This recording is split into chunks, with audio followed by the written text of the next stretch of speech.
तुलसी पूजन भगवान विष्णुको अवतारको प्रतीक मात्र होइन, यो सनातन धर्मको गहिरो सांस्कृतिक, आध्यात्मिक र पर्यावरणीय चेतनाको प्रतीक हो।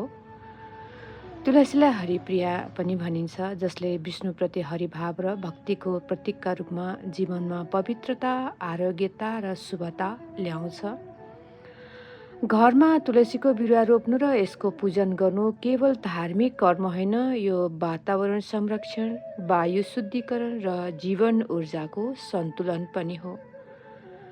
तुलसीले रोग प्रतिरोधात्मक क्षमता बढाउँछ, नकारात्मक ऊर्जा हटाउँछ र मनमा शान्ति ल्याउँछ।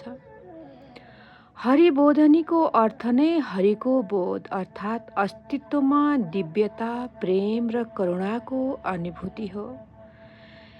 हरिबोधनी एकादशीका दिन तुलसी र भगवान विष्णुको संयुक्त पूजनले भौतिक र आध्यात्मिक जीवन बीचको एकत्व, प्रकृतिसँगको सहजीवन र आत्मबोधको सन्देश दिन्छ, जसले हाम्रो जीवनलाई पवित्र, सन्तुलित, प्रेमिल र जागृत बनाउन मद्दत गर्दछ।